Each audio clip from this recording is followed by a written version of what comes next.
information on this webinar is general information and should not be viewed as applicable to your individual situation and/or circumstance.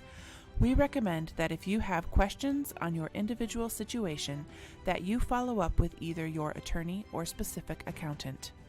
Please also understand that the information we are providing is extremely fluid, is changing on a daily basis, and often getting superseded. What we present here today may very likely be irrelevant or incorrect tomorrow. As such, please know that it is only accurate as of today, certainly not going forward, and that even as of today, the information is only our best understanding based on how we have reviewed or interpreted the information.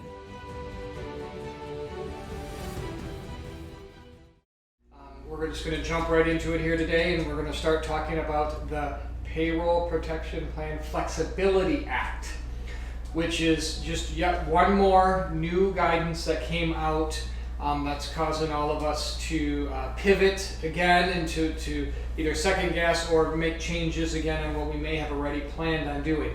In general and at a high level, this is good news for businesses. It set a significant amount of freedom, if you will, or a relaxing of some of the requirements that were inside of the PPP loan that we had. And so overall, what happened here in this last week was the Congress and the President passed another successful round of funding for businesses to continue to get the stimulus in the economy. So thank you for joining us. Thank you for taking the time to work through this, and thank you for the time to think through this process, because yet again, what we're looking at here is having to potentially pivot and make changes once more. At a high level, as we look at this, if you received the PPP loan, what you're looking at now is some enhanced flexibility. So some of the stress that all the business owners that were feeling on the PPP loan, when do I need to pay it? Do I have to bonus my employees? I have 8 weeks to spend these dollars. So I have all these different requirements of, but what about rehiring and hiring employees back? Significant amount of those restrictions have been released or relieved through this process or extended. They're not gone. We still have, as accountants and the bookkeepers in the world, we're going to still have to dot our I's and cross our T's, but in general, as business owners and as those that received the PPP, a lot of that stress has been relieved.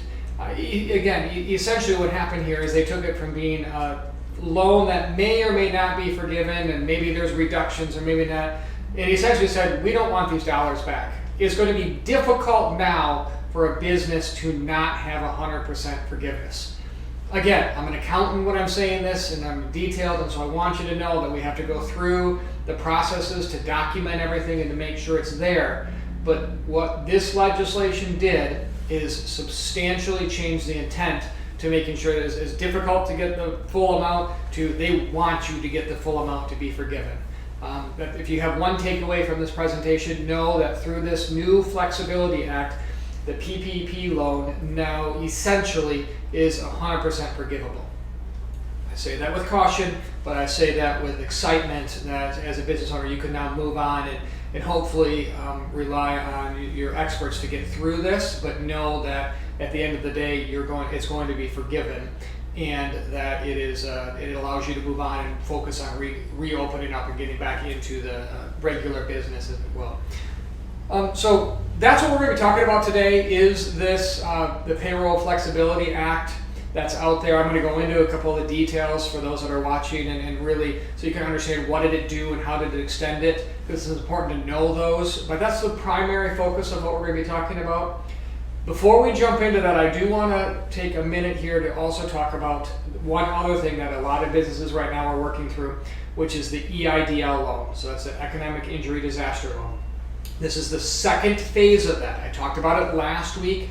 Definitely go back and look at that webinar and get some more detail. But I want to stress here that if you are a business and you received the grant, and by business, it could be an individual that has business activity. So if you have a Schedule C and you got the grant dollars under the EIDL, if you're self-employed and you got the grant dollars, or for your business and you got those, if you applied for the EIDL before and received the grant portion of it, now is the second phase, and it's the actual loan side of it. It's a true loan, but it is crazy on how simple this process is to have it. So if you are looking for a loan or you're looking for dollars because you need it, maybe you're still shut down because of the order, maybe you're feeling that you are opening back up but the cash flow is just not there, these loans are there for you. Or if you want to look at it, maybe you just do some reconsolidation, some things to think about. But if you have not at least evaluated and considered it, you should be doing that. So if you, the second takeaway for this webinar here is that if you are a business owner and you have not pursued getting this loan, you should at least evaluate whether it makes sense. Check your email. The email looks like spam. It may have even gone into your spam folder. So they would have emailed, it's the SBA that's emailing directly. So it would have gone to the email that you originally applied to for the grant. This is that second phase. So if you haven't gone into that or haven't pursued it further, think about it, call us, let's talk through it, let's see if it makes sense. In many businesses, it does make sense, and so we should be looking and considering that if you have not. So, with that said, in the EIDL, I'll definitely go back and look at our last week's webinar in more detail on that one, but now we're going to start focusing on the Payroll Flexibility Act. So what does the Act do? Generally, it extends things and it enhances things on the requirements for the forgiveness side of the payroll protection. It does not change the way the calculation on the amount that was received. That is still the same mechanics, that is still the same information. It changed the forgiveness side of this process. So one of the detailed items that it changed is it moved it from, if you do end up just getting the loan and not using it for payroll and not having it forgiven, again, I think that by and large almost every business is going to have 100% forgiven. But if it's not forgiven, it can extend the maturity from a 2-year loan to a 5-year loan. So it's nice, it's good to see in there. I don't think that's going to have as much application for most businesses because most businesses aren't going to need to pay it back. But if you do, if you opt to take it as the loan side of it, it extended it from 2 years to 5 years. The second thing, and this is the biggest one here, is it extended the coverage period from 8 weeks to 24 weeks. So there was the forgiveness part before was we had 8 weeks to spend our dollars, and that 8 weeks was from the day that you received the loan forward. There was a little bit of guidance on when we can extend and when that actual period starts. And again, see that webinar that we talked about where we could take advantage of some of the forgiveness that they gave on starting from the first natural payroll cycle after. That was very important. A lot of planning that was going on regarding that. We're doing a lot of planning on potentially having to do some bonuses to maximize and make sure we spent the dollars within the 8 weeks. Because if you step back and remember, this loan was originally provided based on 10 weeks of vacation. 10 weeks of payroll.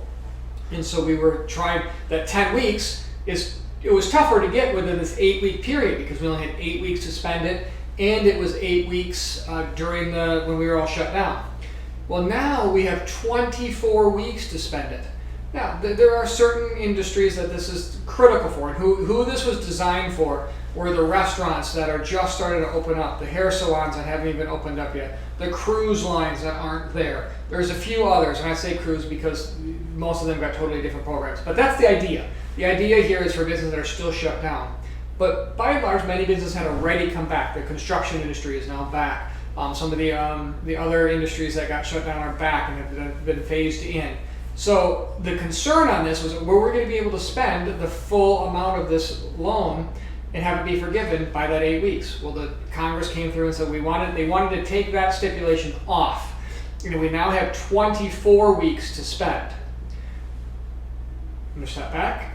At a high level, if as a business you can't spend 24 weeks of payroll of what you did in 2019 of 10 weeks, we probably need to be having other discussions on what is the impact to your business overall. Do we need to be making alternative plans? And it's real, it is very real for several businesses, but we need to be having other discussions in general. Most businesses getting this 24 hours of 24 weeks of payroll is not going to be a problem. And again, many are going to find they're going to spend it much faster. Keep in mind, all this is it's saying that you have 24 weeks to spend the dollars worth of payroll that you received. So they gave you 10 weeks of of funding to fund 10 weeks of payroll, you now have 24 weeks to spend it. If you spend it in 10 weeks, that's great. You still get that 10 weeks, but you check the box, you don't have to give it back. If it takes you 15 weeks to spend what was 10 weeks in 2019, great, you still get it. If it takes you 24 weeks, you still get to keep it as forgiven. Again, that's the biggest thing you need to hear here is you've got 24 weeks. What does that mean? That means all that strategic planning that we were doing to really focus on making sure we have a bonus in place to make sure that we have this fund spent probably isn't necessary. It may be, but it probably is not. So it significantly eased the restrictions and it significantly eased the burden that was having to do all this planning and all these considerations that are out there. The next huge thing through this whole process was there was a deadline that you had to be back on the number of employees that you had at a certain date. So the February 15th date, you had an FTE. You've heard us talk about on many other webinars, and definitely look through those webinars because that test is still there. You have to rehire to the number of employees that you had before the COVID-19 hit. That's the point of this, is to bring you back to what you were before. Prior to this new act, you had to be back, in order to qualify for those exemptions, you had to be back to full speed at June 30, 2020. They've extended that now, and they've now extended it to December 31st of 2020. So you have another 6-7 months before you have to be back to full speed. Where they were doing that is they were getting so many businesses that were saying, hey, not only can we not open, we can't rehire as fast as we want. This is largely because you've heard the $600 stimulus per week that is on unemployment. The Congress heard loud and clear from businesses that says that is now hurting the ability to get employees to come back. That's what this is for. It's allowing for you to take longer to get back to what you were at full speed, so that way you're not penalized by that. So who is the PPP not good for now? Well, it's not good for businesses that aren't going to get back to full speed by December 31st. There are other programs that may make more sense, but by and large, most businesses want to be back in service, back in full speed by December 31st. If you're not, let's talk, let's think through. I had one that I was talking to earlier today that we're still evaluating, but even when we look at what we may get as a penalty or a discount for not going back to the full speed, it still makes sense to go through the PPP. But this extension here, this from the 8 weeks to the 24 weeks, and from the June 30th measurement date to the December 31st measurement date is huge. It further adds some exemption for requiring rehire requirements. So before, when they looked at the FTE equivalent and the wage dollars, it was employee by employee level. You had to go through and if you had Bob working and Bob made $5,000, he has to make $5,000 again in this period. If Susie made $10,000, she has to make $10,000 again. It was an employee by employee, and if that didn't happen, then there was a risk that you were going to have a reduction in what was forgiven. They have changed that. Now the stipulation says, and I'm going to read this here, it says, the law states a business can still receive forgiveness for payroll if it is unable to rehire an individual who was an employee of an eligible recipient on or before February 15th. So if you're not able to rehire them, they won't come back. There's other reasons for it, but if you can't hire them, you have an exemption. If you're able to demonstrate the inability to hire similarly qualified on or before December 31st. So not only is it that you have the flexibility if that other person won't come back, that's an exemption. But if you try to hire someone else to replace that same equivalent, that and you can't find that also counts an exemption. And lastly, is able to demonstrate an ability to return to the same level of business activity as such business was operating at or prior to February 15th. So there's even further ambiguity on this that says if you can't get your business back by December 31st, then you may also have exemptions off of this. So I think what they're trying to get to there is that I'm going to use the cruise line example. So maybe the cruise line is still shut down all the way through February of 2021. Well, then they would be able to file for that exemption. Or if your hair salons and the hair salons aren't open. In Michigan here they are opening soon, but let's say they extend it all the way past that. You have reasons to be able to push this through. We definitely are going to have to find more guidance out of this. That is extremely ambiguous language. When I read that, I say that most businesses, 99% of businesses, are going to be able to qualify to have 100% of forgiveness through those exemptions. Now I say that here today, knowing it just passed on Friday. There's going to come out the catches and the what ifs or the what are they. But by and large, businesses can feel comfortable that if they get and qualify for the PPP loan, that the government is doing everything they can to make it forgivable. And that brings me to the next point that I've hit here. I'm focused just on payroll and saying we now have 24 weeks of payroll that we can use. They've also taken it from having these funds can be used to spend on other things. So it can be used to pay rent, it can be used to pay utilities. And that was a big calculation and consideration before when we were looking at 8 weeks, because we're like, okay, if we only have 8 weeks of payroll, we're probably going to want to pay rent and a few other things. Well, now we have 24 weeks. So again, I'm going to go back. Most businesses are going to be able to use it with just the payroll numbers. But let's say you can't. Let's say that you can't get the payroll dollars in the 24 weeks. You now have the ability to use 40% of this loan for other costs like rent and utilities. You still can use it for those, but this just gives you, again, further comfort level of knowing that you're going to be able to have this loan be forgiven. And it extended the loan deferment period as well, so you have a longer period of time to think through when you have to ask for forgiveness. And so again, I'm going to reiterate that as I look through all of these, and the big takeaway here is, as a business owner, in all practical purposes, you can wipe from your concern as to whether or not you're going to qualify or not for having this forgiveness. You likely will. Hear from me, we still have to go through our dot our I's and cross our T's. The accountants in the world, the detailed bookkeepers, your internal staff, us, we still have to do the documentation. But it's going to be there. It's a matter of just ticking and tying things now. You can move on and think about other things. So what does that mean? It's a business owner. You don't need to rush to plan to make bonuses here to strategize and make sure you hit certain things. We may need to get there later, but in all practicality, probably not. It means you can just continue operating like you always have. That's our goal. That's what they wanted. That's what I'm seeing the purpose of what this guidance is doing. One other little guidance inside of here, and this could become a bigger item for some. There was a limitation on the first round of the PPP that said that if you receive the PPP loan, you can't defer certain payroll taxes. You now have the ability to defer them. I use this with caution. You do. So if you're tied up for cash right now as a business, you're able to defer paying your payroll taxes, the business portion of the payroll. So the business portion of Social Security can be deferred now all the way till the end of the year. I caution that just because if between all the PPP funds and between the stimulus loans, the EIDL loans, ask yourself, do you really need this and do you really want to defer payroll taxes? If you need it, sure, it's there now. But if you're that tied up for cash, we should be talking about other things, really is what you need to hear me say to there. So this is an instance of just because you can, you have to ask, should you? But if you want to, it is there now. It does have the ability to utilize that. So that's a lot of information, very quick.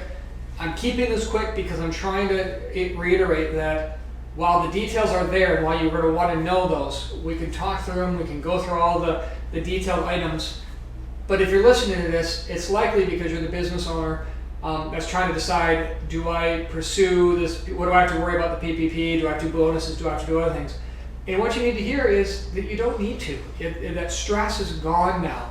Again, we'll have to document it. We'll have to dot our I's and cross our T's. So the work is not gone, but it got pushed away. It got pushed further along, and it's eased up the restrictions that are there significantly. So call us if you have questions. We can talk through what it means in your certain circumstance, just to make sure that it's going to make sense, just to make sure that you're going to be able to qualify it. We can go through on your specific example and just double check it, but know that it got significantly eased in restrictions. It also means that from a pivoting point of view, that there were many businesses that we talked to that did the employee retention credit before, that now it may make sense to do the PPP because of this new guidance. we've talked to all of our clients that are on the employee retention credit and are shifted and decided whether it's shifting over. Many are still staying with the employee retention credit that were on it originally, but many are also now pivoting and now going to apply for the PPP.